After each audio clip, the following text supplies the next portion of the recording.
that I'm doing this, I'm repackaging and selling it. He said, can we move this entire division of yours to this, which is roughly around 40 kilometers away from that original location? He said, it's okay, we can travel that as well. The 100 crores requirement reduced came to almost 20 crores requirement.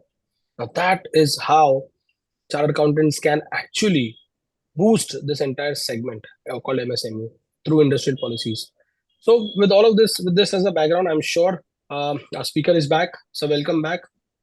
Uh, and this is a good way. Manoj has just mentioned that let me make a star entry again, a surprise entry with a network issue, of course. But now I'm sure it's sorted out, and we are all on track to here on SME IPO and the small little aspect, small little impact that industrial policies can bring in.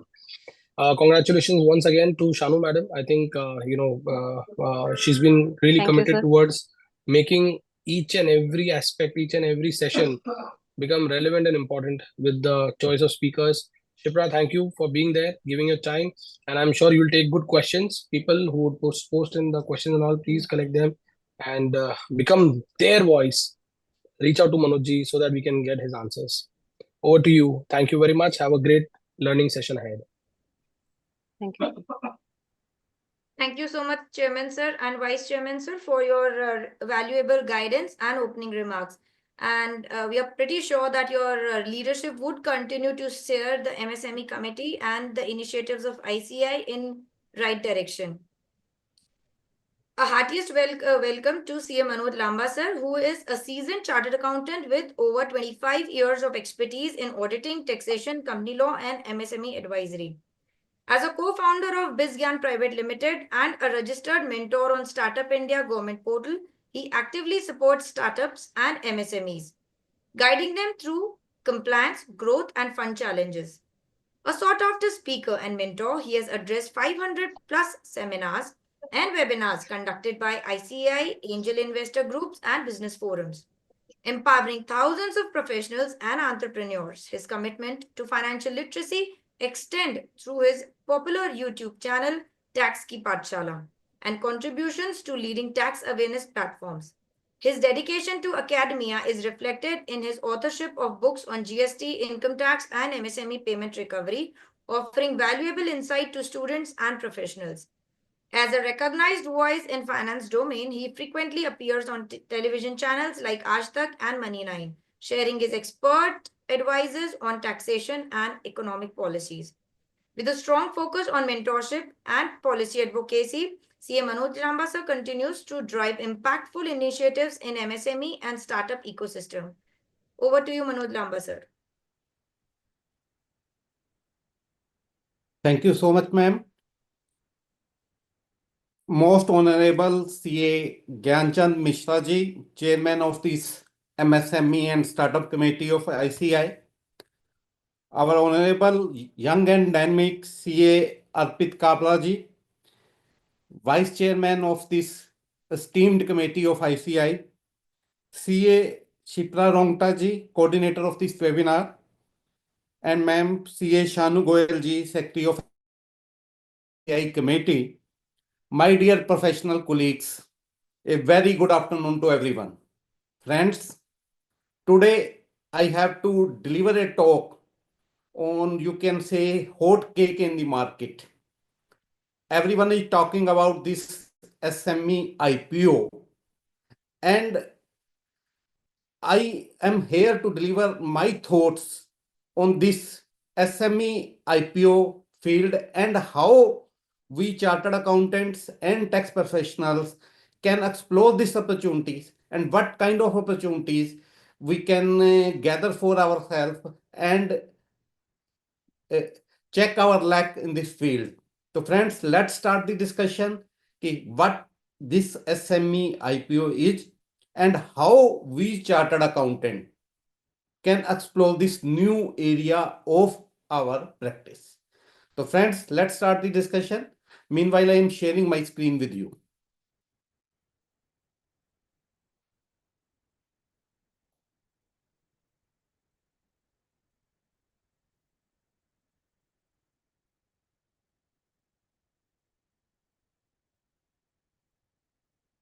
Friends, Is my PPT properly visible? I hope it is properly visible. So friends, let's start the discussion. Yes, sir, it's visible. Through this PPT, I will try to give you the complete story of this SME IPO. You will get an idea of everything. I will sure and very confident about this fact. After listening me for these 2 hours, you will really recognize that everything you now aware about this SME IPO. So let's start the discussion without wasting much time. Now, first question comes to our mind when we talk about SME IPO. What is SME IPO? And how it is different with Mainboard IPO? How it is different with Mainboard IPO? So SME means small and medium enterprise. Micro is not there. Most of the benefit of MSME ED Act 2006, my dear friends, is only for micro and small. Medium is absent there. But in this SME segment, in this IPO segment, only small or medium are covered. Micro is missing. Meaning thereby, any enterprises whose turnover is less than 5 crore are not eligible for this IPO. Any enterprise whose turnover is up to 5 crore up to the date of this budget. And in very recently in this budget, our Honorable Finance Minister Shrimati Nirmala Sitharaman has made a various announcement with regard to this SME sector. And one of such very important announcement is enhancing the limit of turnover for determining the status of small, micro or medium. And this turnover limit is increased up to 2 times in case of turnover and 2.5 times in case of investment in plant and machinery. So friends, now any enterprise having a turnover up to 10 crore, I am again repeating my words. Any enterprises having a turnover up to 10 crore cannot explore this SME IPO. Earlier, everyone is coming because our Vice Chairman CA Arpit Kabra ji asking that there are lot of hanky-panky things are happening in this SME IPO words. Whether you are going to address the same? Yes, I am going to address the same. Earlier, even a new company and a small turnover company are coming to this IPO world, and it is very easy to get the approval from the exchanges and get your share listed. But now the time has come, SEBI has changed his approach little bit, and they are making this provision a little bit stricter to everyone. So now only the enterprise whose turnover is more than 10 crore and up to 5 crore can explore this opportunity. So this is the SME IPO. It's the small and micro enterprises initial public offering. Is a regulated.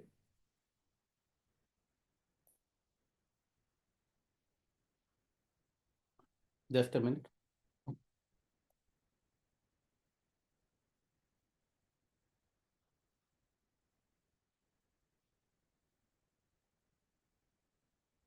Is a regulated capital raising process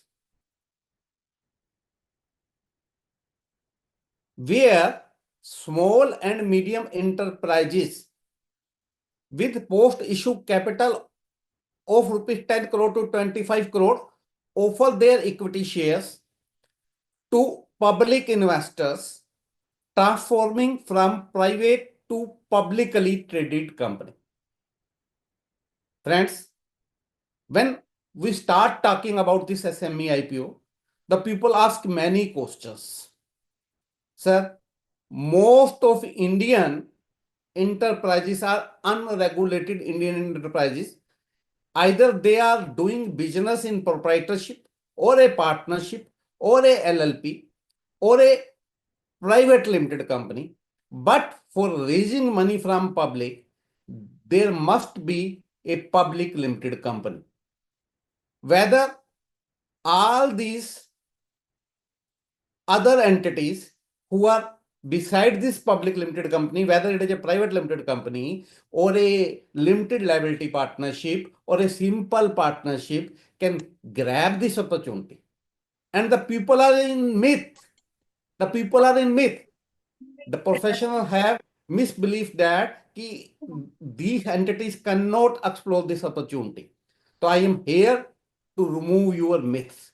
Number one, all these partnership firms, LLPs or private limited company can convert themselves into public limited company and grab this opportunity of raising capital from the public, provided other eligibility criteria are met. Other eligibility criteria are met. So I will talk on this also. And first thing, the definition part is very, very clear. It is a regulated capital raising process. Earlier it is unregulated, but now it is regulated after 2012. So for this, the government has constituted two separate platforms, two separate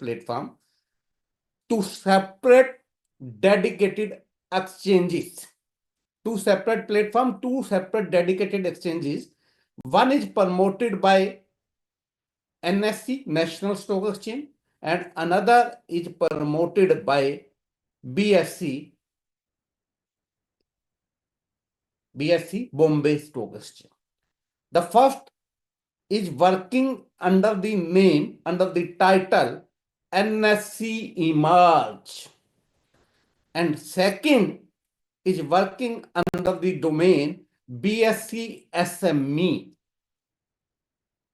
Platforms provide specialized listing opportunities with simplified regulation. Please note the word specialized listing opportunities with simplified regulations, very lower listing fees and compliance cost, and very reduced compliance requirement compared to the main board exchanges.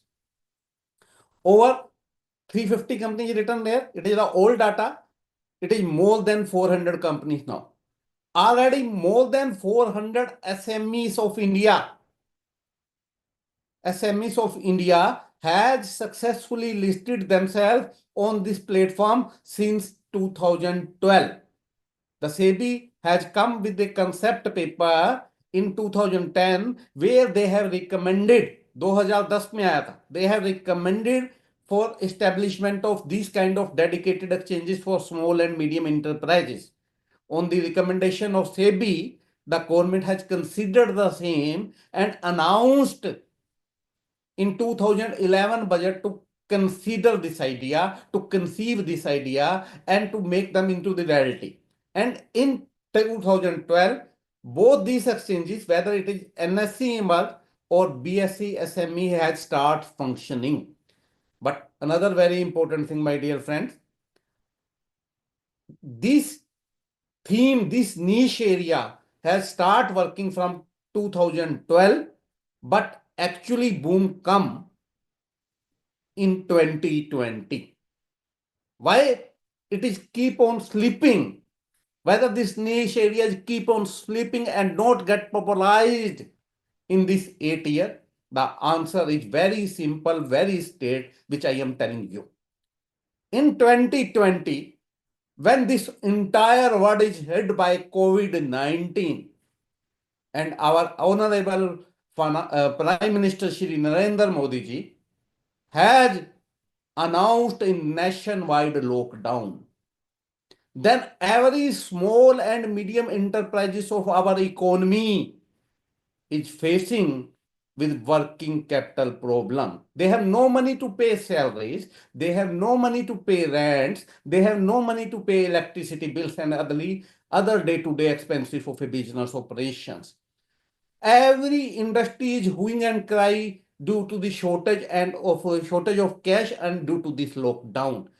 The entire economy is thinking how to survive this thing. On the same time, when there is a huge hue and cry in the market, bank is charging. Friends, please note, bank is charging interest on the loan taken by the enterprises and demanding EMIs.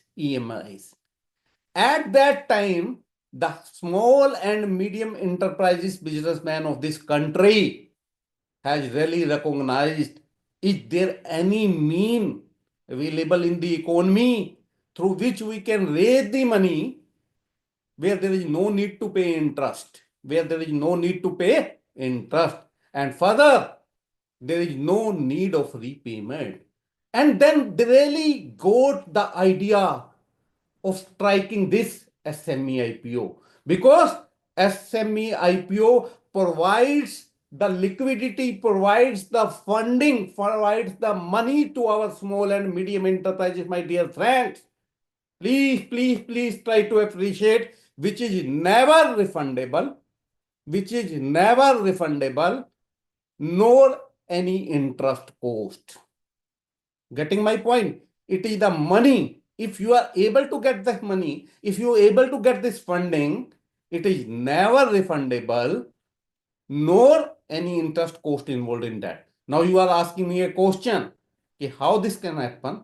Sir, if a company raise equity from the shareholder, from the investor, it is never refundable by the company, it is never returnable by the company. No doubt, the share are freely transferable, and investor can share his share from one person to another. Investor continuously changing on, but company, investor may come, investor may go, shareholder may come, shareholder may go, but the company go on forever. The company is under no obligation to repay to their equity holders.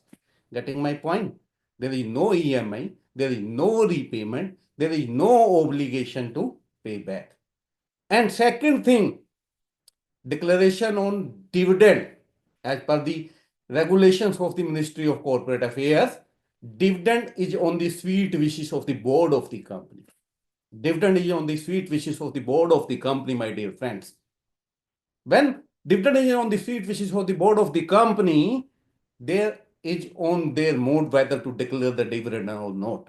So ultimately, the small and enterprises money is getting funding from the investor for long-term nation building. Long-term nation building, my dear friend. If this dream of Prime Minister of Viksit Bharat by 2047 is to be actually realized, my dear friend, the road to this goes to the success of SME. And this IPO is a solid bridge, solid connecting point of solving the problem of blood of the any business, that is funding, and funding which is remain to stay, which have no additional cost to pay. Getting my point? That's why I recommend my professional brother and sister who are attending this webinar or who will listen this webinar at a later stage to please explore these opportunities which are knocking at your door. Getting my point, my dear friends? Hope every one of you are enjoying this session now, and I have tried to set the tone. Now, what are the purpose behind this SME IPO? SME IPO helps growing company to raise capital expansion. Not you are only raising capital expansion, but establish market valuation. Behind that, another many benefit: increase brand visibility, create liquidity for earlier investor, all while maintaining founder operational control. We will also discuss on this on detail, but I have tried to give a brief idea why I am choosing this topic for the first meeting of this MSME Pathshala, which is going to happen. When the coordinator contacts me and the team MSME committee contact me, sir, we want to keep you as a speaker for this MSME Pathshala program. Which topic you will take? And just on the first request, just listening him, I replied to that guy that I will take the topic of SME IPO because it is very close to my heart. Very close to my heart. Moving further, my dear friends. Now, why SME IPO matters? Number one.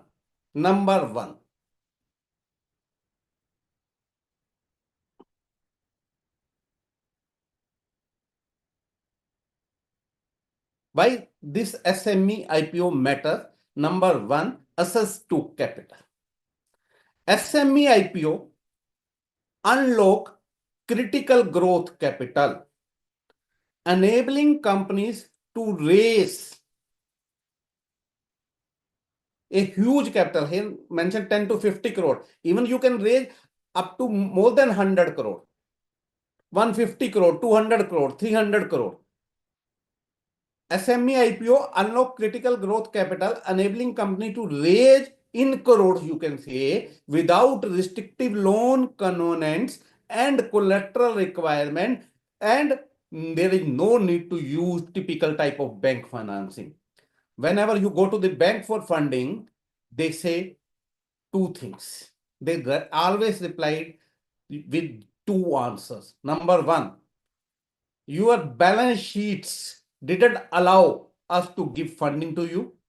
We didn't give more than that amount to you.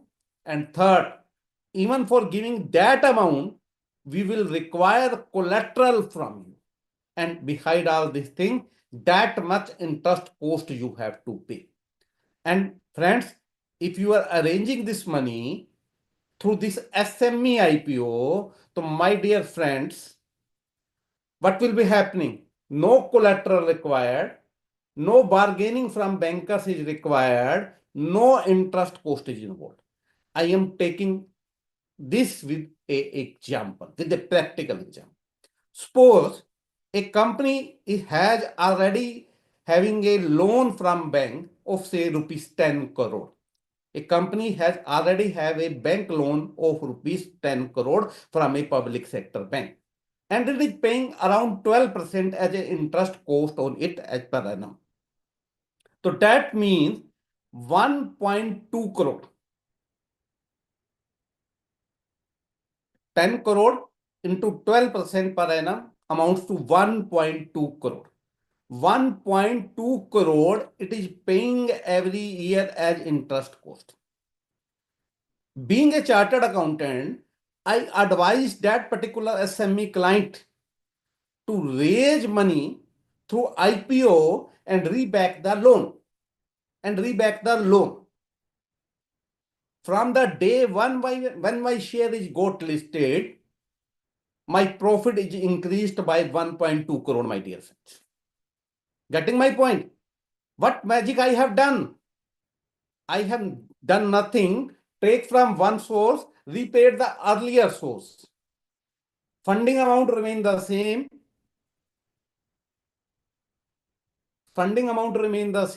But interest cost is zero. From day one, in a smaller company of 10 crore only, we have saved 1.2 crore as profit because there is no need to pay interest now. Getting my point? So in that manner, it will showing the magic. It will working as a magic. So friends, until or unless we read the things, we understand the things in a better manner, we are not in position to guide our client properly. I am always try in all the topics assigned to me by ICI at any platform. I will try to connect. I will try to convert it into professional opportunities for my chartered accountant brothers and sisters. So friends, in that manner, you can work as really in the manner partner in nation building. Once a time, Dr. APJ Abdul Kalam, the former president of India, has said the chartered accountant has partner in nation building. But what we chartered accountants are doing, our honorable chairman, Mr. Mishra ji, also saying that the chartered accountant is known for his tax expertise. Due to this tax expertise, whenever a client visits our office, we will ask him to pay something, whether on the name of income tax, whether on the name of GST, whether on the name of TDS, whether on the name of export duty, whether in the name of MCA fee, whether in the name of PF, whether in the name of ESI, whether in the name of other charges. Whenever a client visits to my office, being a tax consultant or being a business compliance consultant, I advise and I recommend him to pay something me. And that's why the clients is afraid to come into the chartered accountant office, because he has a fear in mind that whenever I goes to the office of my chartered accountant, he will give me another challan. That means he is putting additional burden on my pocket.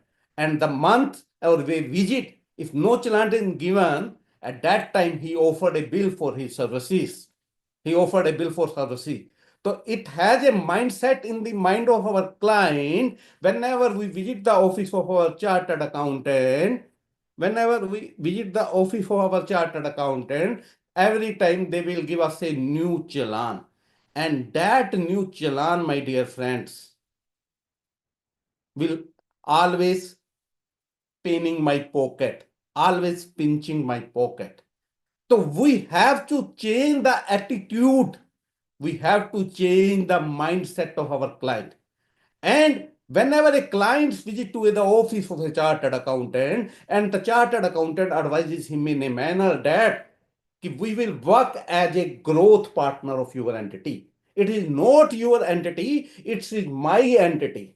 It is not your company, it is my company. It is not your duty to grow the company, it's the duty of mine to grow the company. I will arrange the money, I will arrange the funds, and the funds which are never returnable with no interest cost.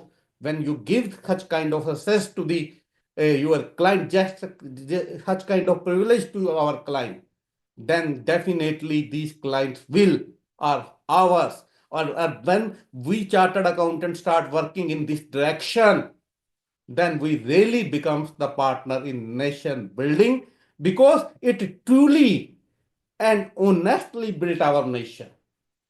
No doubt earlier we are doing the very good duty. We are putting money to the government exchequers.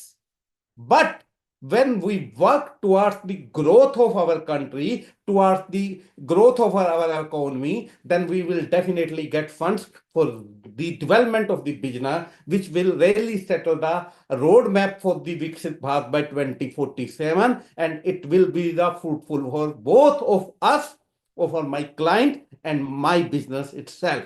And at that time, when our SME growth, it will also make the Indian growth story.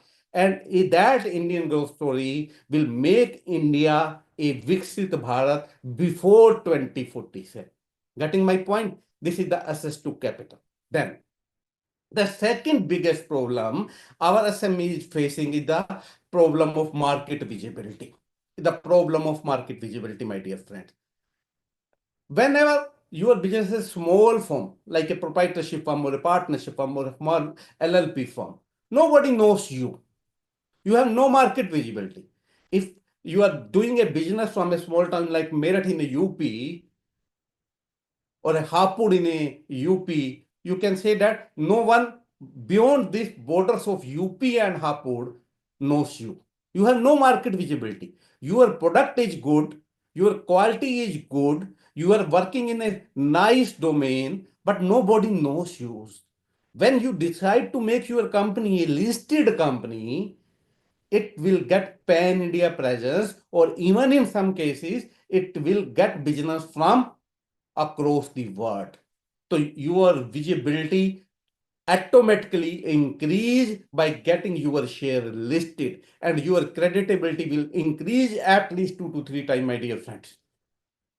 You will get greater business inquiries, greater analyst coverage, enhanced reputation among supplier and customer, and potential business partners, my dear friends. Then, third point. Third and very important point is enhanced valuation. Enhanced valuation. My dear friends, public trading status. When your company become a public traded company, then typically drives 30 to 40% market higher valuation compared to a private company. Suppose you list your company share at ₹50, 50 रुपए में आपने share list किया था. It is quite possible that on the listing day its share will open at ₹200 or ₹300, or just in an opening month its price will goes to ₹500. So you will get enhanced valuation. Earlier, your company valuation is only 5-10 crore. No one ready to pay you even 5-10 crore rupees as a bank loan. Now, everyone from every corner of the country, people are ready to invest in your company. It will give you the enhanced valuation company. So it will quite possible that if you are working in a right direction with a right advice, I am using the word right direction in a right advice, your company valuation will boost many times, or in many cases, you will get the valuation 20 times, 30 times earlier before that IPO. Getting my point? So these are the some factors I have discussed with you. Moving further, what are the main differences between SME IPO and Mainboard IPO? Whenever we talk about this SME IPO, we have a misconception in mind again. We have lot of misconception with regard to this SME IPO in mind. Whenever someone talks with me with regard to this IPO word, whenever we talk and when the thought of IPO comes into our mind, we think that it is a very big game. It is a word which is applicable to a company having a turnover of 100 crore, 200 crore, 500 crore, or it will relate it to amount of 100 crore, 200 crore, 500 crore, 10,000 crore. But it is not true in the case of SME IPO. It may be true in the case of Mainboard IPO, but in case of SME IPO, it never be true. So first thing, very important thing is the, you can say,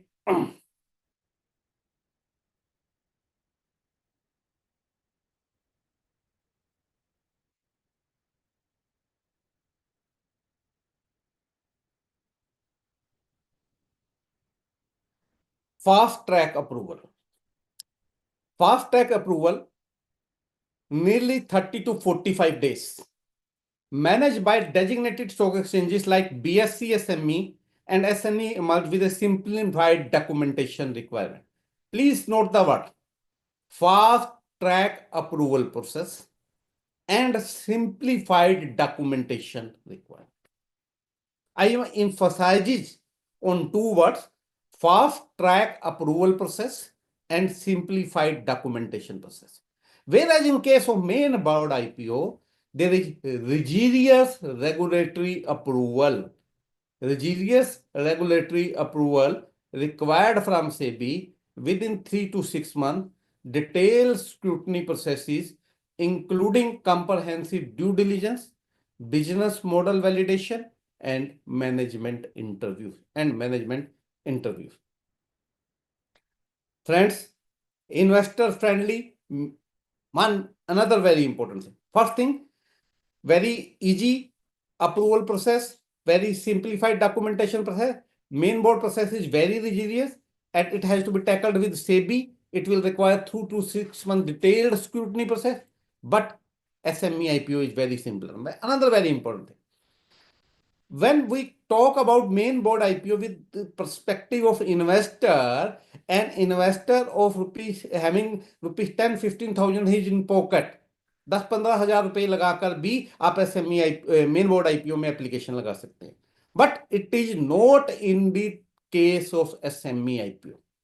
In the case of SME IPO, in SME IPO, minimum ticket size is 1 lakh. Minimum ticket size is 1 lakh, attracting retailed and HNI investor while creating sufficient liquidity to the mid-sized company. Why this higher limit of 1 lakh has been kept?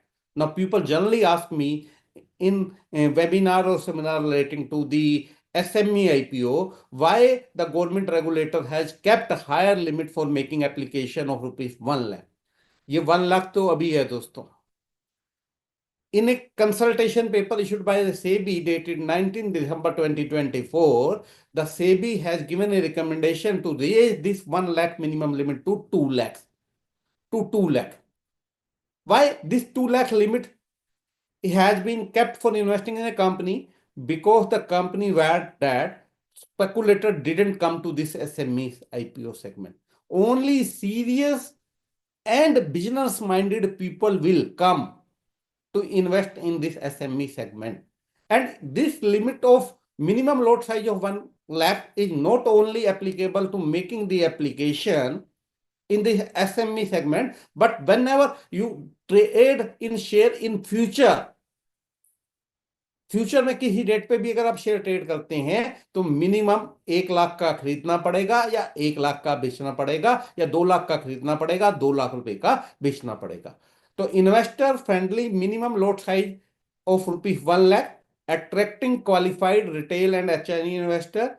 So that's only serious and business-minded investor will come to explore this SME IPO. That's why the government has decided to this limit to 1 lakh to 2 lakh. Or in the reset feature, you can also see that this 2 lakh limit has enhanced to 4 lakh or 5 lakh. But in the main board IPO, the investment amount is very small, only 10,000, only single share you can buy, only a one scrip you can buy. Getting my point? But in SME IPO, suppose you get the allotment of rupees 3 lakh, out of which you want to sell share of rupees 50,000. It is not permissible in SME IPO, but it is possible in main board IPO. Now, another very important question, my dear friend, what will be the minimum allotee size, minimum shareholder size? If you are going with main board IPO, after main board IPO, the company must have at least 1,000 allottees, 1,000 shareholders. Main board IPO वाली company में कम से कम 1,000 shareholder होने चाहिए, whereas in the case of SME IPO only 50 allottees और shareholder are required. Very relax no, कहां 1,000 और कहां 50, 20 गुना का difference. There is a difference of 20 times, my dear friend. Getting my point? Another very important thing, accessible entry with minimum post issue paid up capital requirement. Please note that post issue paid up capital, it is capital of 25 crore.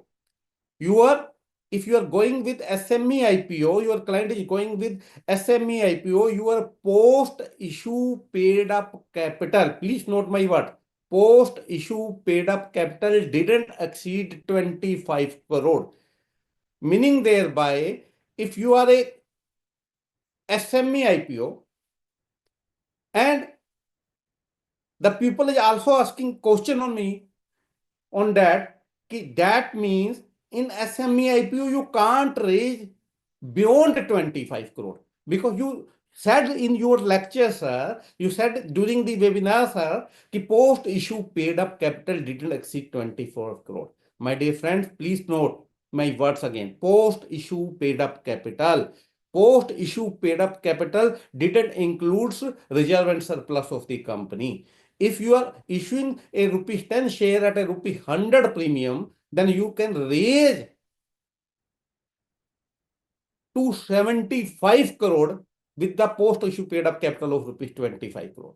25 रुपए का share 250 रुपए के premium पर, तो 275 करोड़ आए. 25 करोड़ पे क्यों restrict किया गया? अगला सवाल लोग पूछते हैं.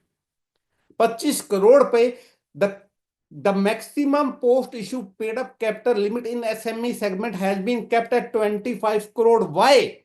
The people ask me, and I give answer very humbly. We have to pay ROC fees for increase in authorized capital. If that limit is to be kept on higher side, then our SME has to pay more and more for increase as authorized capital fees to the ROC. So keeping it on minimum side, that limit is kept at 25 crore. And in main board IPO, there is no such limit. You can raise as many. But in main board IPO, there is another limit. वो limit क्या है? Main board IPO कहता है कि आपकी post issue paid up capital कम से कम, the minimum issue paid up capital, the minimum post issue paid up capital should be at least 10 crore. Whenever you go for main board IPO, then your post issue paid up capital didn't less than 10 crore, my dear friends. So there are so many questions with regard to that. I am moving further back right now. Many questions I am touch now. SEBI role in SME IPO. SEBI role in SME IPO. First is market integrity. SEBI maintains market integrity by enforcing disclosure requirements for SME IPO, ensuring transparency standard that protect investor and while being less stringent than main board requirement. The SEBI is the rules maker regulator for SME IPO. They may make rule. So SEBI here works for market integrity. SEBI here works for regulatory framework. SEBI here works for active monitoring. SEBI here works for investor protection. Moving to the next slide. Here I have to touch. Stock exchanges platform for SME IPO. First one is BSE SME. BSE SME. BSE SME. That is established in 2012, facilitated over 350 plus SME listing with a market capitalization exceeding 50,000 crore. It requires a post-issue paid-up capital of 1.5 crore and offer relaxed compliance requirement. I am not touching on that, but you touch on that. There is a separate platform for BSE SME, and similarly there is a separate platform that is called NSE Mulch. NSE Mulch. Now the next question people ask me, as in main board IPO, you can list your shares on both exchanges. Is it true also in case of SME IPO?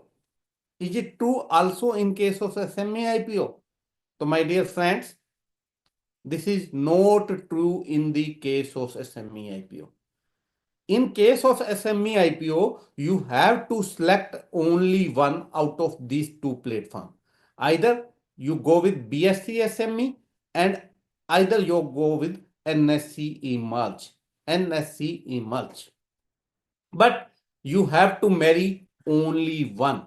You have to remain with only one. You cannot get listing on both the exchanges by bringing the SME IPO. दोनों में से एक चुनना.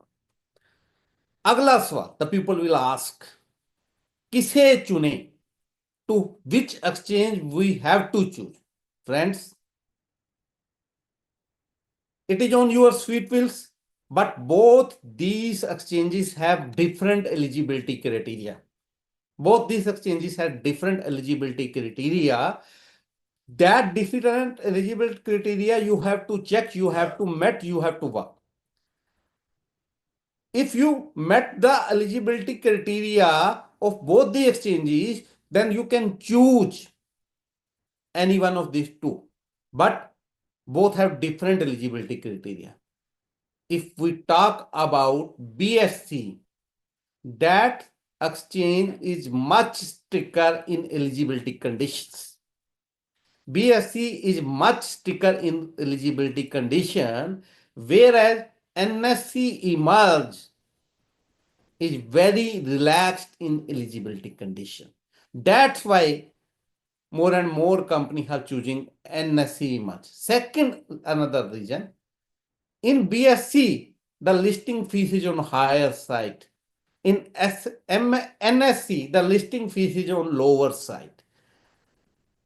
Third thing, if we talk about the technological terms, advancement terms, our NSE Emerge is more advanced, more technological, more AI driven. BSC is also advanced, technology driven, but if we compare these two, when we are comparing these two, then NSE Emerge is better than that. If you are working in the domain of technology startups or हम iTech IT startup, then NSE emerge is good. So I have only a small time to discuss this thing, so I am not getting into the detail of this thing. But you have only two platforms. One is BSE SME and another is NSE emerge. And third, my dear friends, exchange role. Exchange role. Both these exchanges conduct rigorous scrutiny of data prospectus, ensuring listing compliance standard, and very important, whether a SME listed company can migrate themselves into main board IPO just after the IPO. Just after the IPO. The answer to this question is very, very straightforward. The answer to this question is very, very straightforward. Just friends, immediate and quick migration is not allowed. Immediate or quick migration is not allowed. But you can migrate from SME IPO to main board IPO. You can migrate to SME IPO to main board IPO after the 2 years as a listed company in SME platform. 2 साल का बनवास तो काटना ही पड़ेगा. Why I am saying it like 2-year banvas? I am saying it like 2-year banvas because suppose you go with an IPO of say rupees 50 crores. You want only 50 crores. And when you DRHP get approval and you make issue a prospectus for a listing of your share, you received the application for 5,000 crore. You want only 50 crore, it gets subscribed 100 times and you received the application of 5,000 crore. 5,000 crore, 100 times. In that situation, investor of 4,915 crore who want to invest in my company didn't receive any kind of allotment. And what is the effect of the same? When a issue is highly subscribed, many times oversubscribed, it will open at a very high price. It will open at a very high price. And when this high price affected in the listed stock exchange, depicted in the listed stock exchange, it will दिमाग घुमा देगा ये मेरे businessman का, मेरे director साहब का. जिस कंपनी को 50 करोड़ चाहिए थे उसे 5,000 करोड़ की एप्लीकेशन आ गई. He immediately called me, Mr. Lamba, can we migrate into main board IPO and raise 5,000 crore? मैं कहा sir no sir, no sir. Once you listed as a small company, small segment IPO size company, then you have to remain on this SME platform for at least 2 years, my dear friend. Similarly, any of the holdings held by promoters, directors, promoter family, promoter group company is to be lock-in period, is in lock-in period for at least 3 years from the date of listing. To take care of all these points, I am not touching into the detail of the same because I have very less time to discuss. I have to discuss very another things with my viewers. I want to touch on the every aspect of the SME IPO. So moving fast, my dear friends, another very important thing, that is, what are the key intermediaries in the SME IPO? The key intermediaries are 4. Number 1 is merchant banker. Number 1 is registrar to issue. Number 3 is the underwriters to the issue. And number 4 is the legal advisors to the issue. So merchant banker is basically the backbone of this SME IPO, act as a lead manager, coordinate for due diligence, DRHP preparation, pricing strategy, regulatory approval, everything is to be done by this merchant banker. Then registrar to the issues. These issues these handle the works, this handle processes the investor application, manages electronic bidding, conducts share allotment, and handles refunds of the SEBI regulation, my dear friends. And then underwriter. Underwriter do the underwriting work. When any part of your IPO is not subscribed by the public, then underwriter with whom you have make into the agreement, enter into the agreement, has to underwrite this share by taking themselves. And another very important intermediary in this SME IPO is legal advisor. Legal advisor is the guy who prepares offer document, conduct legal due diligence, addresses regulatory queries, ensure with the company acts and other guidelines. Behind that, two other intermediaries you can say involved in it is the company secretary and the chartered accountant and the market makers, you can other say. But these are the four pillars. Here are the key pillars of key intermediaries of this SME IPO. Number 1, merchant banker. Number 2, registrar. Number 3, underwriter. Number 4, legal advisor. Next question the people generally ask me, I am a small company, I will a small company, who will buy my shares? Who will going to invest in my company? Nobody knows me. You are saying that we will raise 50 crore capital for you, but who will buy my shares? My dear friends, please note that. Due to two reasons, no SME IPO will get failed anytime. No IPO in India will undersubscribed in this 13 years. Why? Because there is a concept, there is a regulation made by the SEBI. Please note that 100% of SME IPO amount is to be underwritten by underwriters. 100% of IPO size is to be underwritten. When 100% is to be underwritten by underwriter by taking some kind of commitment or underwriting fees, then what is the question of undersubscription?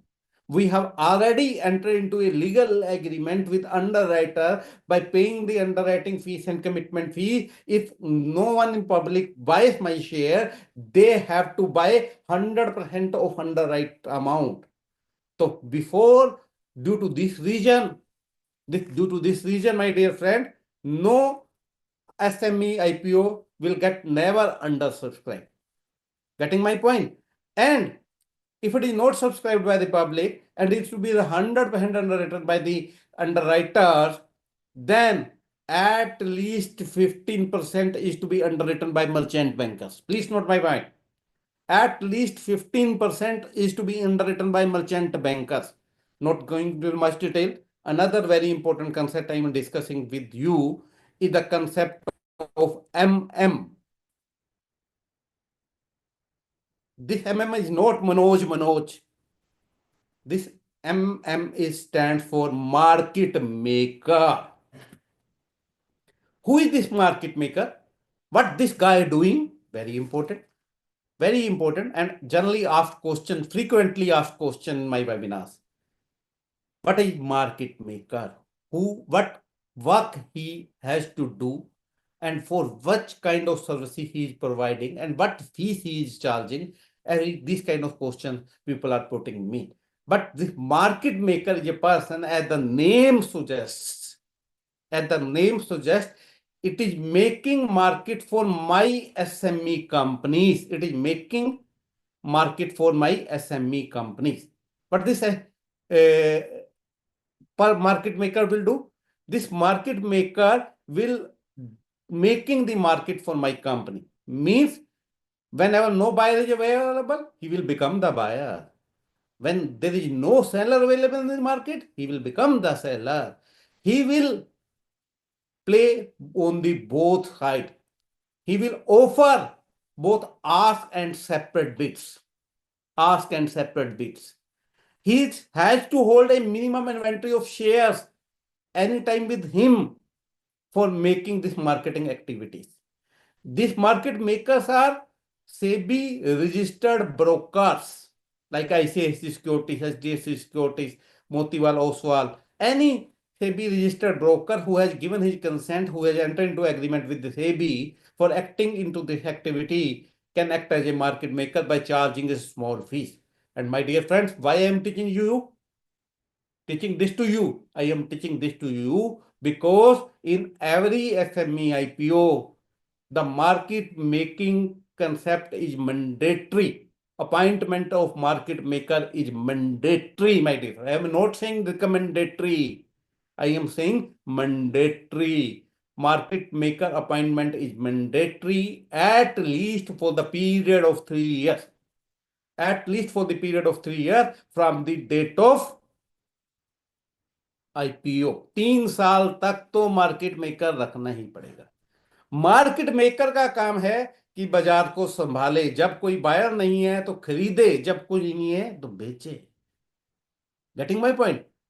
तो market को संभाला रखा जा रहा है। SEBI is getting strict day by day, no doubt about that, but it is for the betterment of providing healthy environment for raising healthy capital for our SME IPOs. So not touching much on that detail, I am coming to the role of SME IPO may role of merchant banker in SME IPO. First one is due diligence.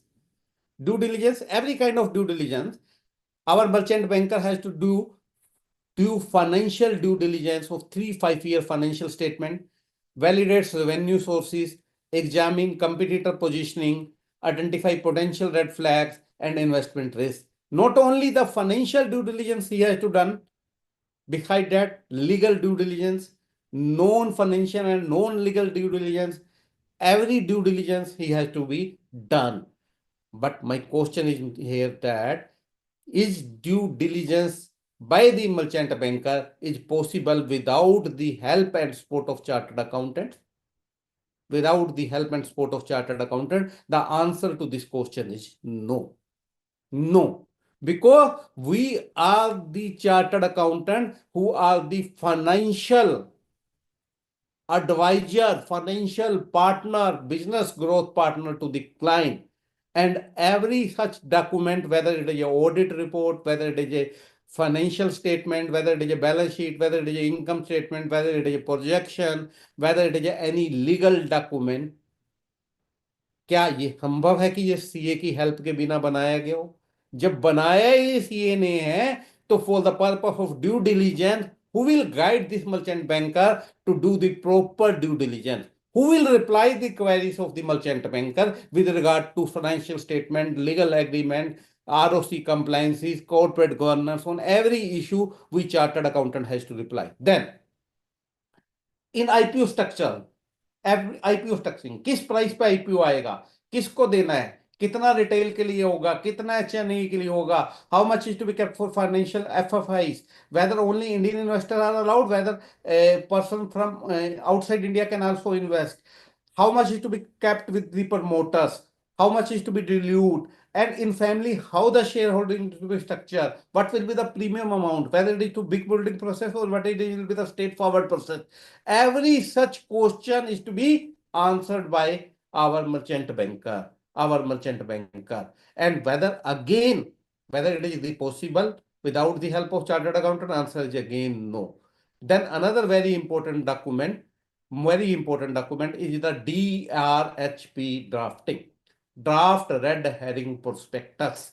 Draft red herring prospectus is nearly 300-400 pages booklet. However, it is here written 150 pages plus, but it is not 150 pages plus. It is nearly, you can say, 350 to 400 pages. It is a very detailed document in draft form. This is called red herring prospectus. Red herring. Red means लाल. लाल किसके लिए चिन्ह आता है? The color Lal is used for warning signal. And red herring prospectus is telling upon all the red signals, red point where you have to focus upon before investing in that particular SME segment company. And the duty of preparation of DRHP again lies with the merchant banker. Now my next question again is whether the preparation of DRHP is possible without the help of chartered accountant. The answer again is no. And then again, my dear friend, this chartered accountant has to play, this merchant banker has to play role in coordination with all the intermediaries, whether it is the SEBI, whether it is the stock exchanges, whether it is NSDL, CDSL, underwriter, market maker, legal issues, legal advisor, registrars, chartered accountant, directors, with every party, to every stakeholder of this, every player of this, you can say SME IPO, the merchant banker has to coordinate. The merchant banker has to coordinate. So this is the all about merchant banker role. Now I am touching about what is the merchant banker responsibilities in pre-IPO. It is pre-IPO restructuring, then share dematerialization, then intermediary appointment, then document preparation. I am not getting into detail. The registrar, role of registrar in SME IPO is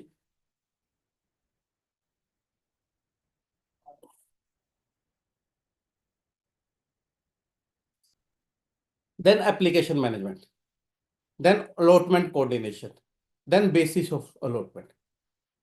Application management, here processes 1000 plus investor application daily using SEBI compliant validation protocol, maintain encrypted application databases, verifies KYC documentation through tier authentication system. Then allotment coordination, execute T+3 electronic share transfer through NSTL CDSL platform, coordinated with the depositories for instant cracking to the investor demat account, generates real-time transcription, confirmation receipt, everything is to be done by registrar. And on which basis allotment is to be done?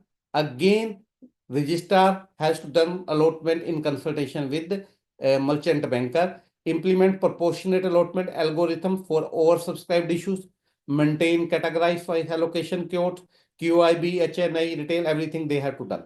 So no touching upon that. Now chartered accountant role in SME segment. The first thing, financial due diligence.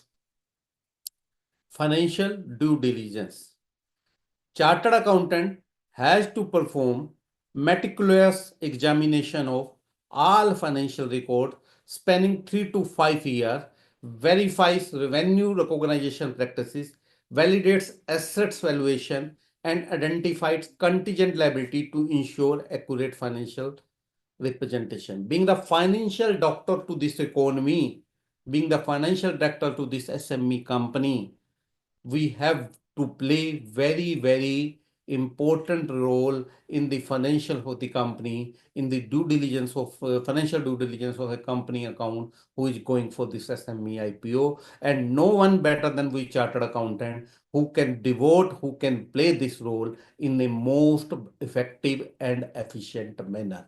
Then financial certification.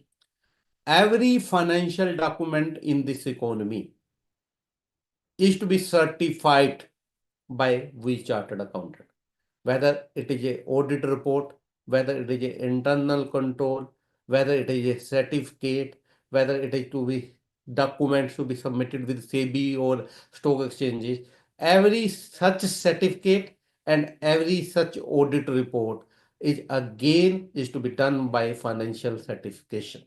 And we, being a chartered accountant, has to play a very, very vital role in this financial certification, because all certificates relating to this mandatory certification, including profit and loss statement, balance sheet, cash flow statement, with SEBI compliant ratio and metric, ensuring transparency for potential investor. One more thing I want to touch upon here.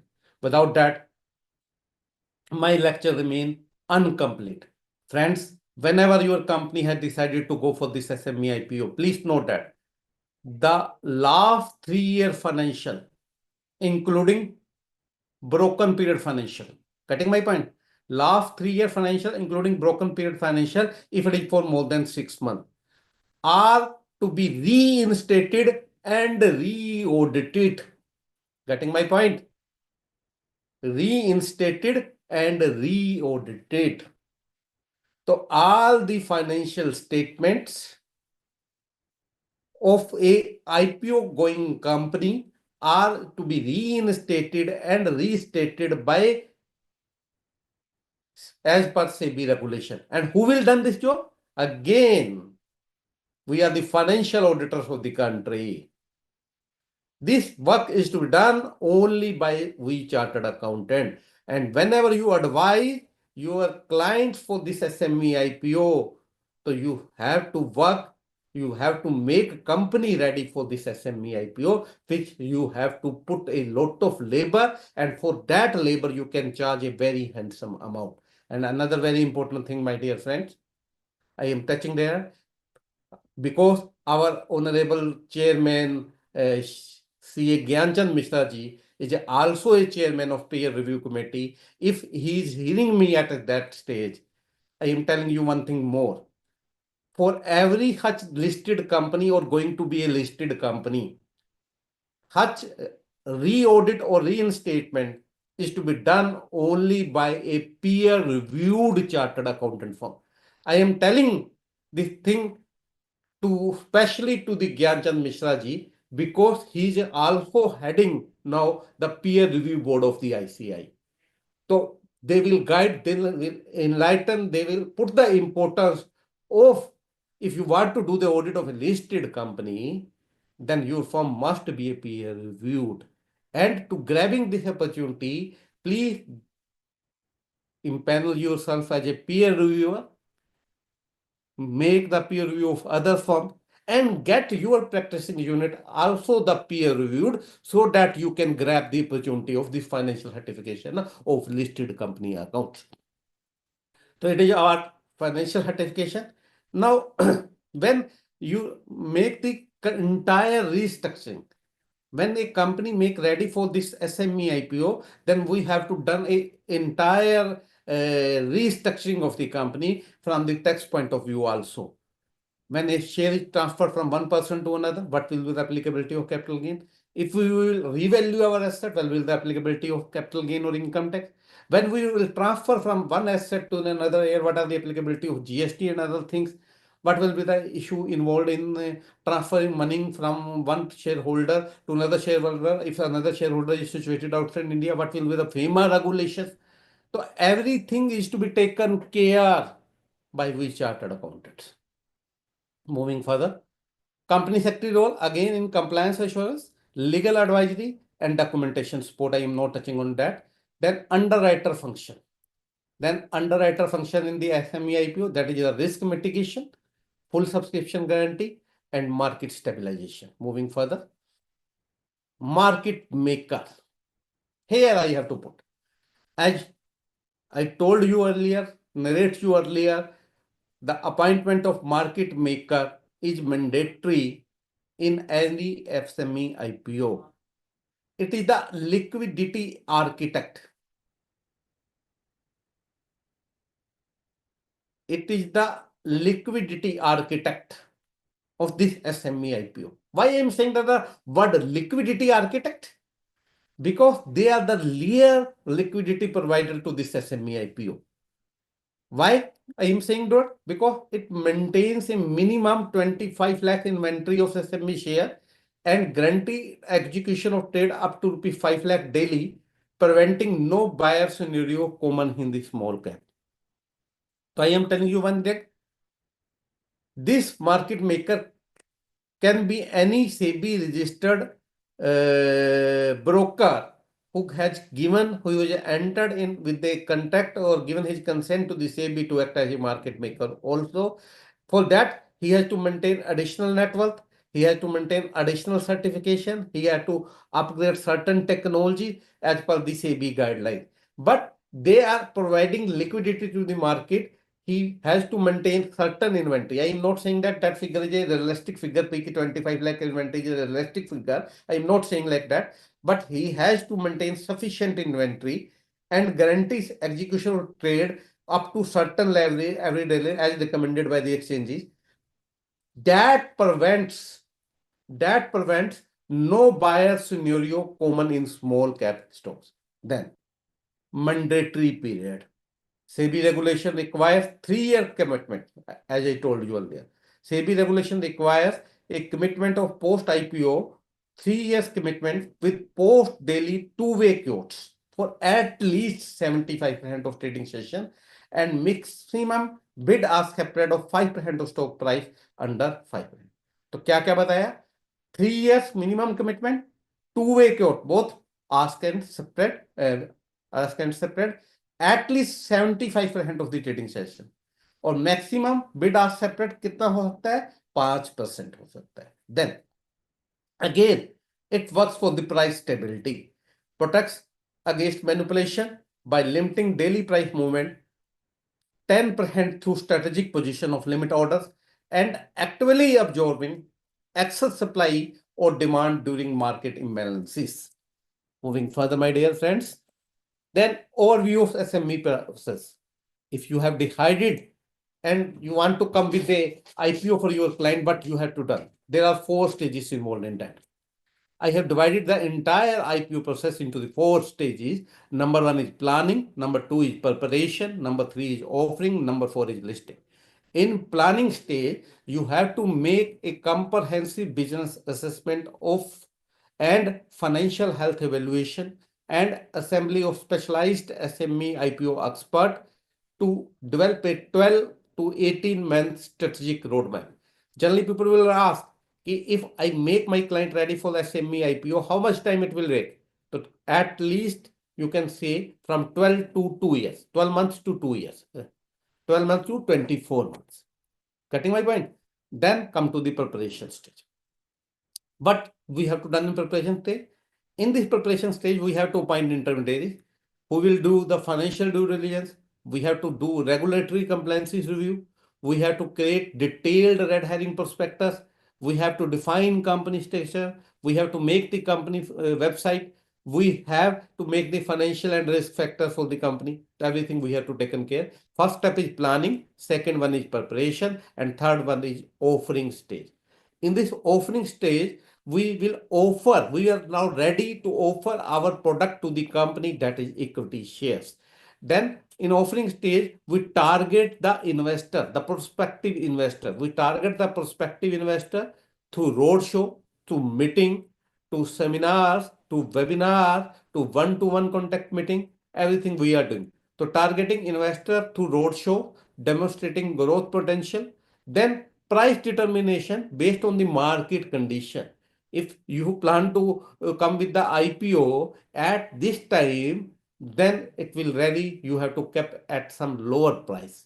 Then getting my point, price determination based on market condition is another area where you have to work very, very hard. And then systematic allocation of share to institutional and retail investor.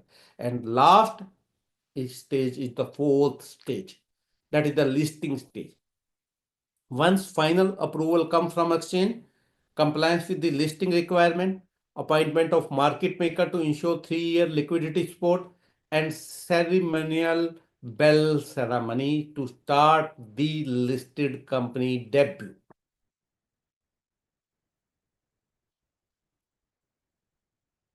Now come to the step 1. Planning the IPO. For that, internal review, time assembly, timeline creation. I am not touching into the detail of the same. Then due diligence. Due diligence may you have to do financial document due diligence, legal document due diligence, compliance view, corporate governance. Then IPO structuring for SME. Then is share types, lot size, pricing strategy, allocation proportions. Then drafting of DRHP. So drafting of DRHP, company overview, financial information, risk factor, offering terms. Then stock exchange approval process. DRHP submission, exchange review, site visit, promoter interviews, in principle approval. Then step 6, the public offering phase is the IPO opening, investor application, subscription monitoring. Then step 7 is roadshow and promotion. In roadshow and promotion, we will show investor presentation, one-to-one meeting, virtual meeting, everything we have to done. Then share allotment and listing.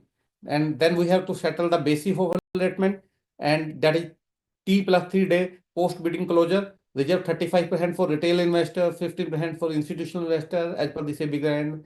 Then investor crediting. Once basis of allotment has been done, then we will credit the shares to the account of investor, and then on we will go for the listing ceremony by opening the bell.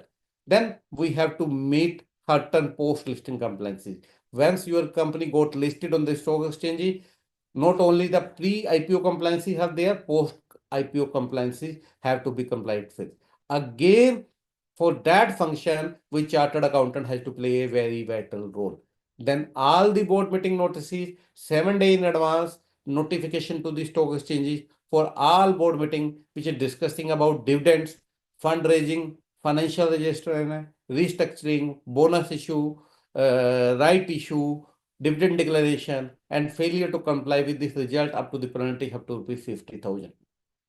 Similarly, in case of SME IPO, main board IPO में quarterly reporting होती है, but in case of SME IPO, half yearly financial has to be submitted to the exchanges beside this only, and this reporting is to be done in XBRL format if required. Then material disclosure, all material disclosure information with regard to market sensitive information, including merger and acquisition, major client win and losses, litigation outcome, regulatory accuracy, which will affect the market sentiments, has to be disclosed to the exchanges, and trading halt may be imposed for non-compliance. Trading ही बंद की जा सकती है, no touching on that. Then again, market में post listing role, market maker का post listing role क्या है? Again, price discovery, liquidity maintenance, and separate management. I am not touching into detail of the same. Ongoing regulatory requirement, half yearly financial reporting, not quarterly. Quarterly for main award IPO, annually statutory compliance, and then event-based material disclosures. Then benefits of SME IPO, again, growth capital, enhanced stability, market valuation. Then challenges in this SME IPO is regulatory burden, lot of regulatory compliances you have to done, one-time wire higher cost due to which the party has neglected for this SME IPOs. Then market volatility. If you can get higher valuation, your share also goes down. Getting my point? So sometime market volatility hits your valuation aspect also. SME stock experience 25 to 30% higher price fluctuation than main board listing, with daily trading volume averaging just 8 to 12% of outstanding share. Even modest sell order can trigger 5 to 10% price drop, undermining investor confidence. Then investor skepticism. With 70% of institutional investors avoiding SME stock, capital raising becomes challenging. Most SME lack the 5-year performance track record with pension fund and asset managers typically require, limiting access to the long-term capital. Then key takeaways, navigating the SME IPO, strategic partner selection is very, very important. Then mastering the IPO journey, learn the AI process, make you master for this IPO process. And behind that, the corporate culture develops in your client. They now become comfortable to meeting all these compliances. They don't take compliances as burden now. So all these key takeaway from this, you have to select a strategic partner for this and then master the IPO journey, and then it will embrace the compliance culture. And more compliances are there. Here is opportunity for chartered accountant. And challenges again, I have touched upon key takeaway. And now, in last 15 minutes, I am touching for the role and professional opportunities for chartered accountant in this SME IPO. In last 15 minutes, I am touching upon that. In India, flourishing SME financing landscape, chartered accountant serve as indispensable advisor. Please note the word indispensable advisor, guiding business through critical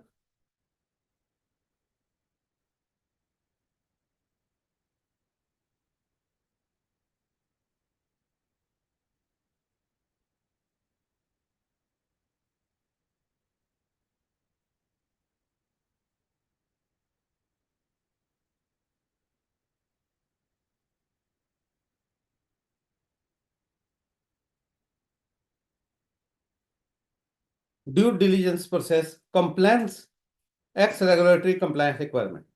As a financial architect, CA create a robust valuation framework, design optimal capital structures, establishes governance mechanism that transforms private enterprises into market-ready public companies.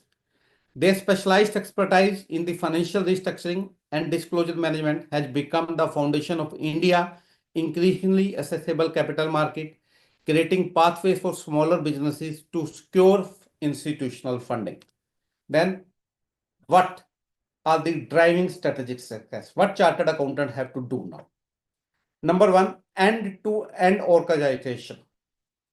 CA meticulously manage the 28 to 24, 18 to 24 month IPO journey from initial SEBI filing to post-listing compliance requirement.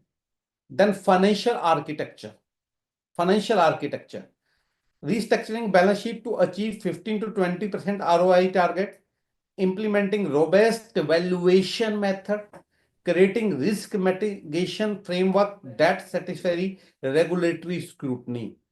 So in first step, the chartered accountant has to do, I am telling you in very, very simple words, make your client IPO ready.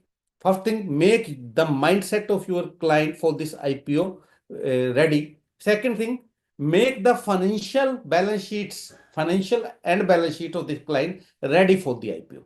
Both these things you have to done in this 18 to 24 months. So make your client ready for the IPO, make the financial of the client ready for the IPO. Client तो ready हो गया, लेकिन कोई उसका financial ही approve नहीं करेगा, जैसे कोई बैंक लोन नहीं देता था. तो दोनों के दोनों महत्वपूर्ण कार्य, both this important task is to be performed and the core expertise of we chartered accountant. That entire financial restructuring of the balance sheet, how much profit is to be shown, how much capital restructuring is to be done, how it is to be done, how much share is to be kept by him, what will the two valuation, what are the two valuation models, at which asset is to be included in the kept in the company before IPO, which is not to be kept in the company, how the internal holding of group company is to be restructured. Every such decision is to be taken by a chartered accountant. Then market positioning, optimize debt to equity ratio for SME specific capital structure, enhance investor documentation, strategically time market entry to market day to day, from day one performance. Yeah. Then chartered accountant can act as valuation specialist. As you know that Institute has specially created a Section 8 company for this purpose, that is the Institute of Valuation Professionals of India. Institute of Valuation Professionals of India, which is making registered valuer for the purpose of shares and securities and stock valuation, which are certified person for that person. And without doing that also, you can act as a valuation specialist by reading these valuation standard prescribed by the ICI for this purpose. Then valuation specialist, as a valuation specialist, CA deploy discounted cash flow modeling, comparable analysis, sector-specific multiple method to determine accurate enterprise valuation tailored to SME growth trajectories. Then CA can work on pricing strategies, developing a book building framework, differentiation pricing model that maximize capital raise while ensuring investor appeal in a competitive SME segment. Then transparency, implementing SEBI compliant disclosures, conducting comprehensive financial due diligence, and establishing governance framework that will market confidence. Moving further.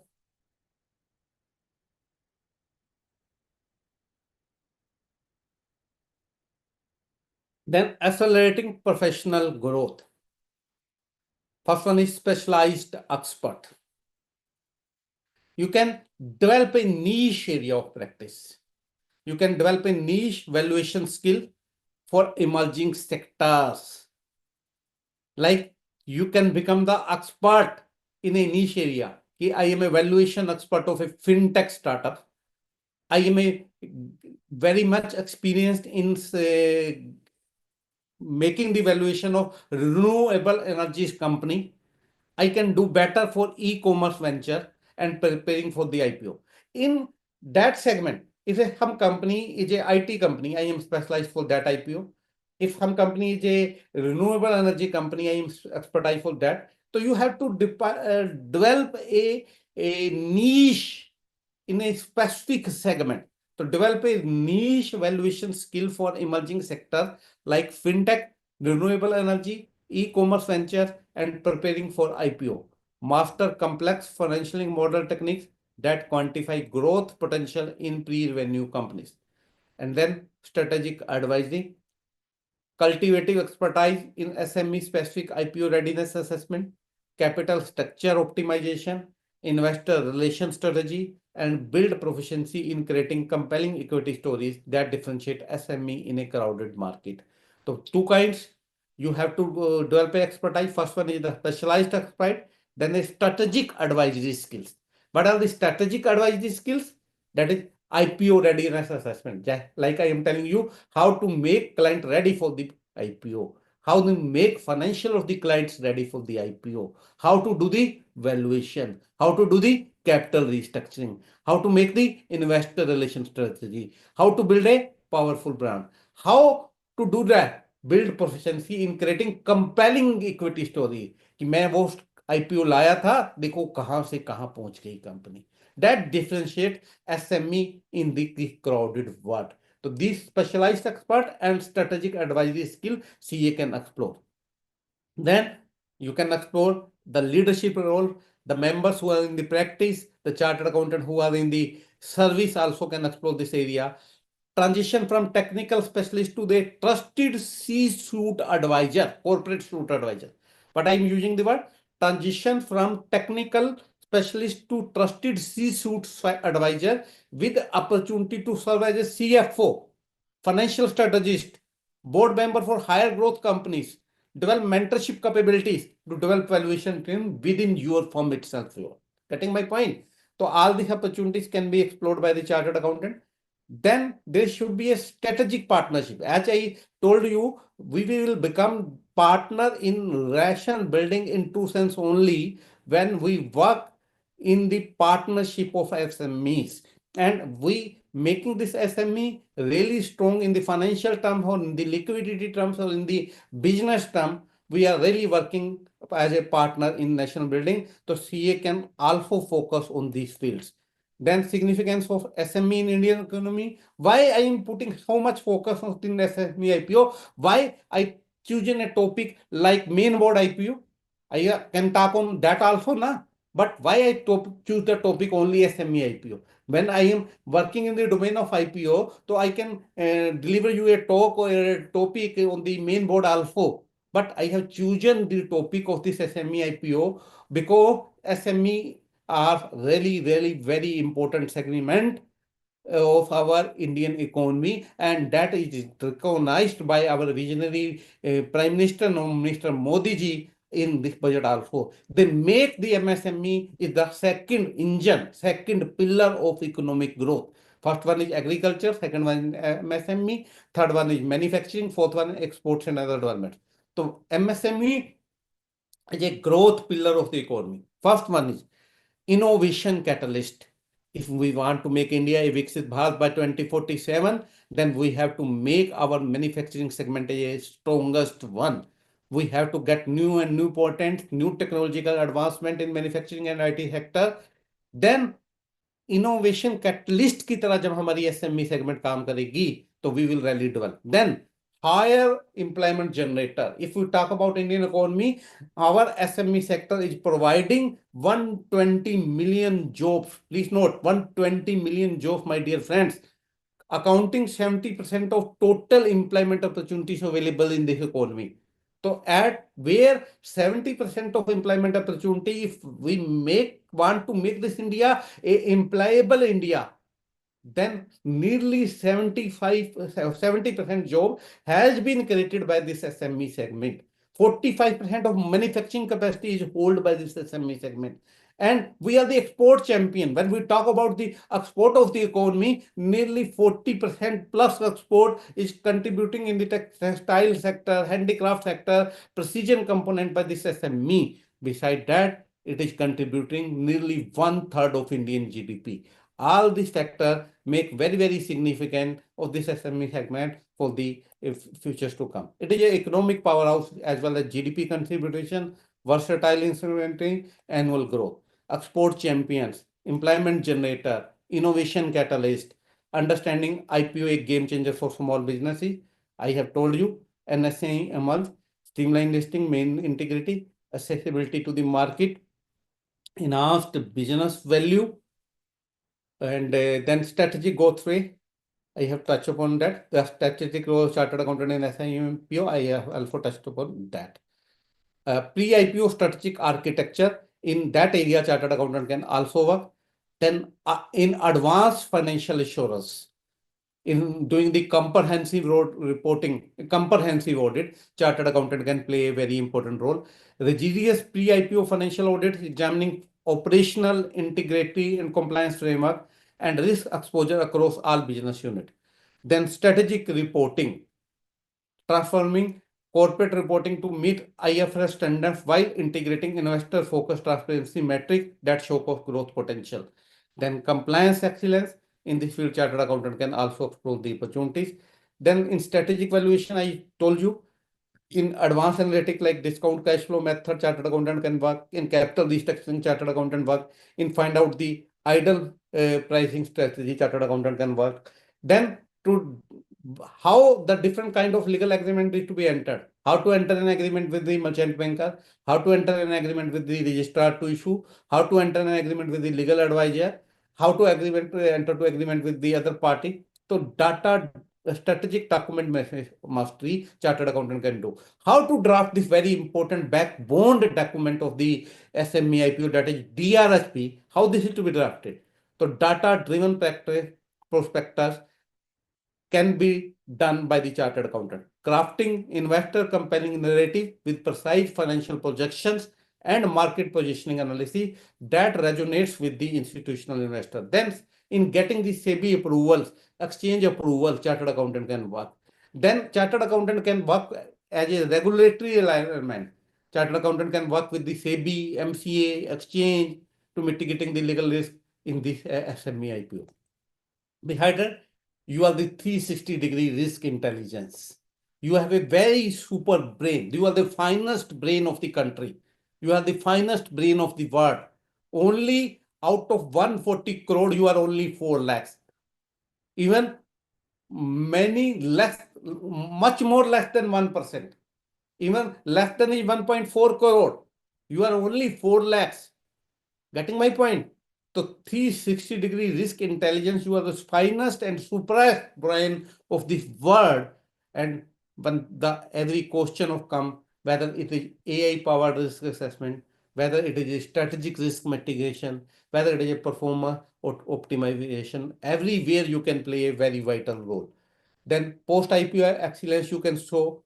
IPO लाना ही आपका काम नहीं है, company को growth trajectory से ऊपर ले जाना आपका काम है, यूनिकॉर्न बनाना आपका काम है, because you are the partner in national building. Post IPO excellence, seamless transaction, market growth, stakeholder confidence. Then pre-IPO strategy preparation, setting the foundation, I have told about. Then another very important area where you can work is the corporate governance. After listing, every company has to establish the corporate governance norm in his corporate, whether it's to constitution of accounts committee, audit committee, women empowerment committee, investor grievances committee, women harassment committee, other important committee. Every constitution of such committee and actual working and implementation of their role in the corporate governance to make it a better corporate compliant company is the role of the chartered accountant, my dear friend. And then you can help the board composition, because how you can help in the board composition? Because chartered accountant can also act as an independent director, and every listed company has to have a 1/3 of its director as an independent director.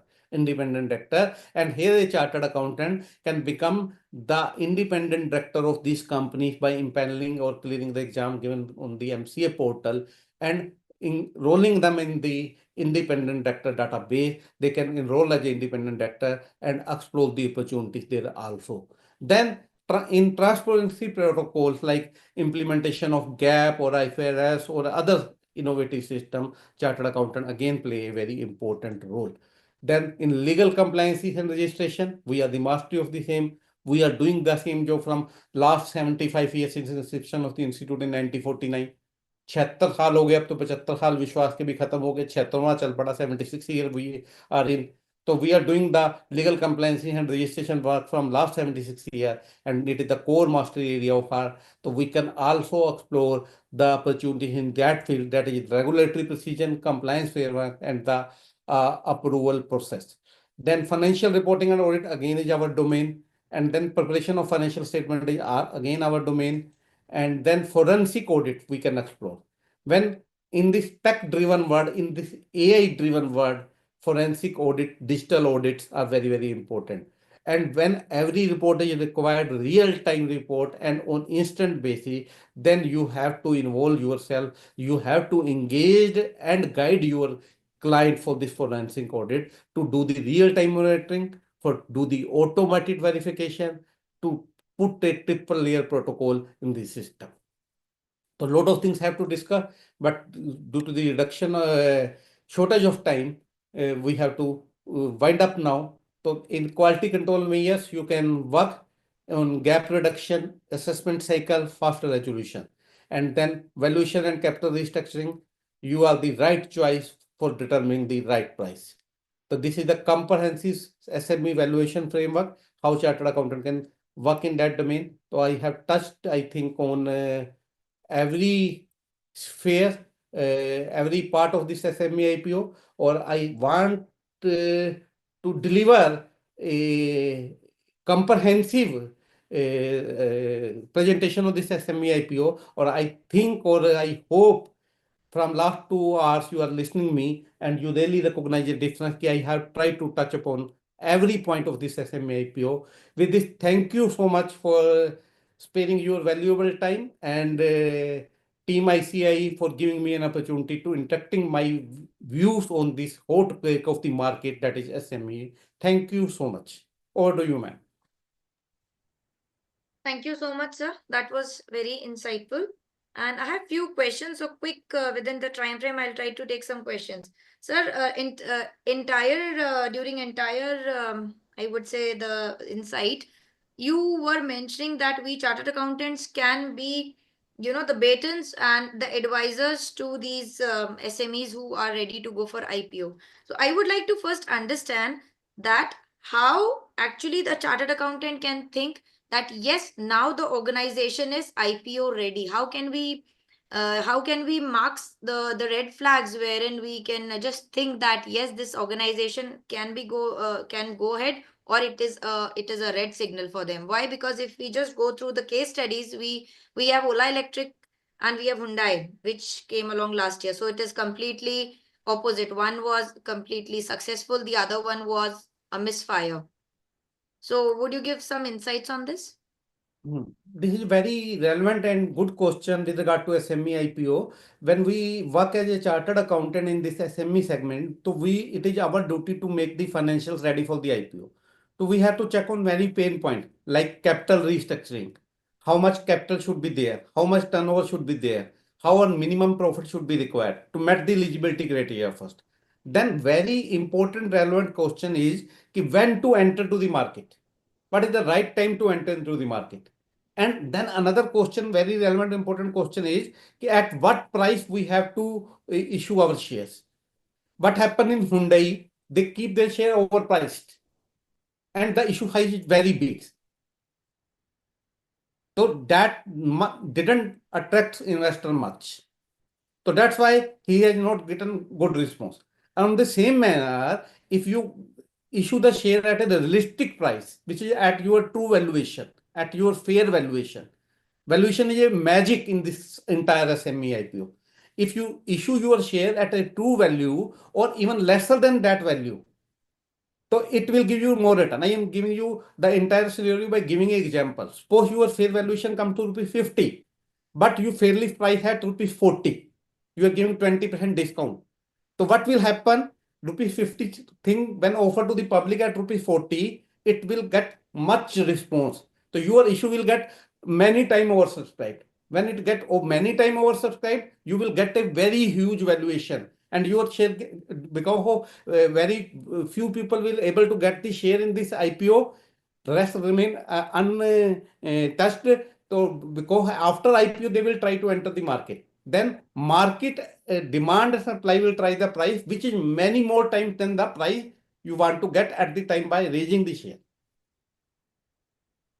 Right, sir. So probably this would answer a lot many people immediately. Sir, also I would like to understand, can IPO funds be used for repayment of loans?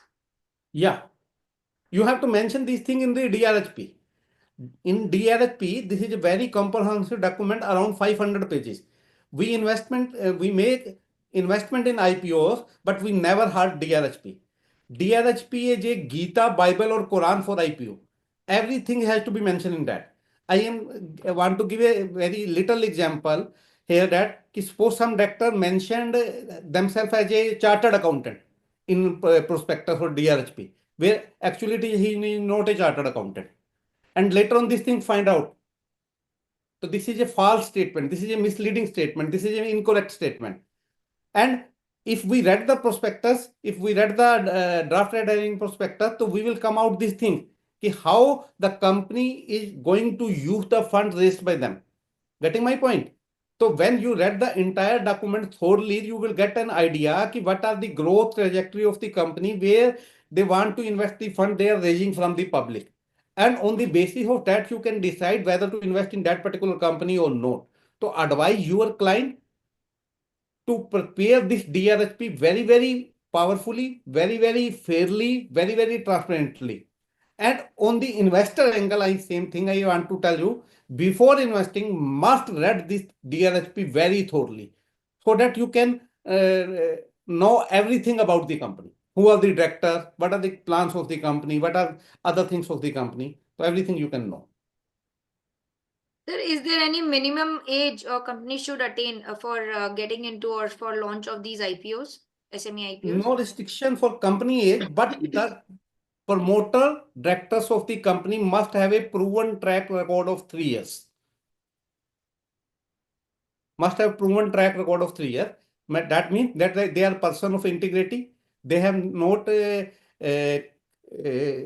convicted in any criminal communication or prosecutions like that. They have not made any major default of tax department. So all these things, they are person of proven integrity. You have to prove. And all these things have again to be mentioned in the DRHP by filing the affidavit. So that's why I have told you that everything is written in their DRHP. Please read it very carefully. And so why some IPOs, why already some IPOs, their minimum subscription is always above 1 lakh? Minimum subscription is not 1 lakh. It is the minimum lot size of investment in SME IPO. What happened in main IPO, board IPO, people can make application as small as rupees 10-15,000 only.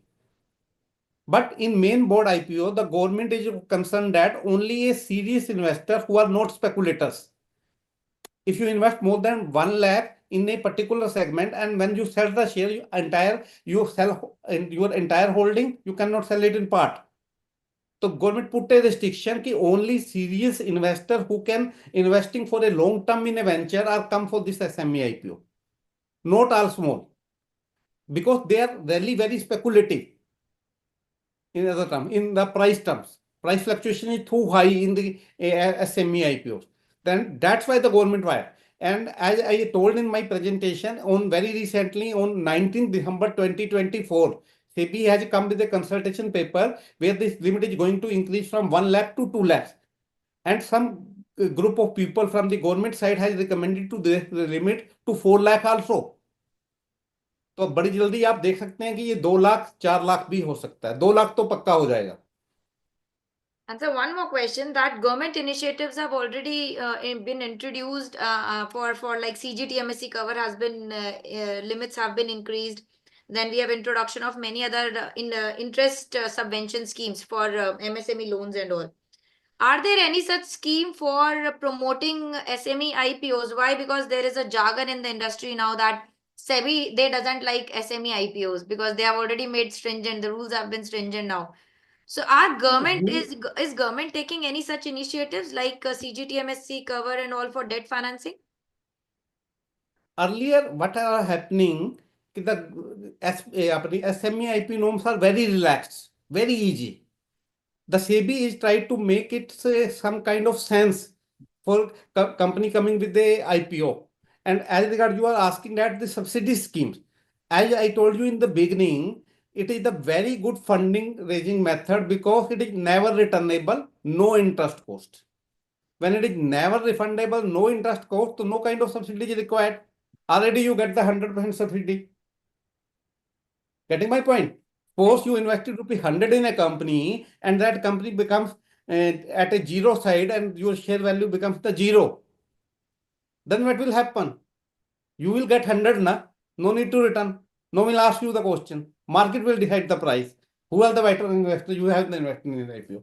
Right, sir. And so one last question. What is the minimum and maximum capital requirement for an SME IPO, for an SME IPO? If you're going on NSE merge, then there is no minimum capital requirement.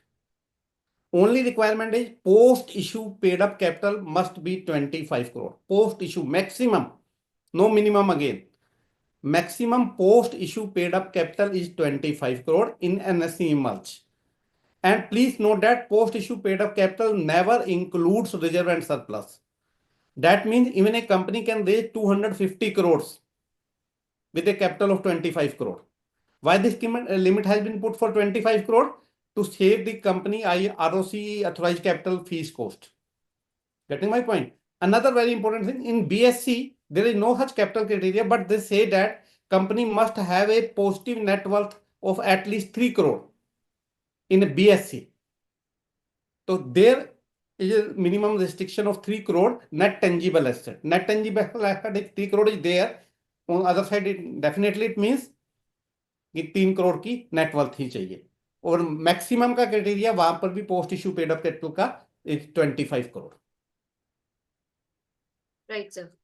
So as I think the questions are over as of now.